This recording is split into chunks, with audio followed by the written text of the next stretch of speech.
નમસ્કાર દર્શક મિત્રો, @ગુજરાતમાં આપનું સ્વાગત છે। જૂનાગઢની વિસાવદર વિધાનસભા બેઠક પર પેટા ચૂંટણી યોજાવાની છે। આ ચૂંટણીમાં પણ વાવ પેટા ચૂંટણીની જેમ ત્રિપાંખીયો જંગ જામી શકે છે। આમ આદમી પાર્ટીએ તેના ઉમેદવાર તરીકે ગોપાલ ઇટાલિયાને મેદાને ઉતાર્યા છે, જ્યારે ભાજપ અને કોંગ્રેસે હજુ સુધી ઉમેદવારોના નામ જાહેર નથી કર્યા।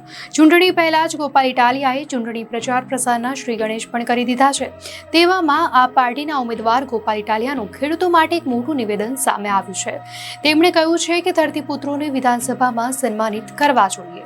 ગોપાલ ઇટાલિયાએ ખેડૂતોનું સન્માન કરવાની માંગ કરી છે। તેઓએ કહ્યું કે વિસાવદર અને ભેસાણના ખેડૂતોને વિધાનસભામાં સરકાર બોલાવશે તેવી મને આશા છે। ગોપાલ ઇટાલિયાએ આગળ કહ્યું કે પ્રગતિશીલ રાજ્યના તમામ ખેડૂતોને વિધાનસભામાં બોલાવી સન્માન કરવું જોઈએ એવી અમારી માંગણી છે।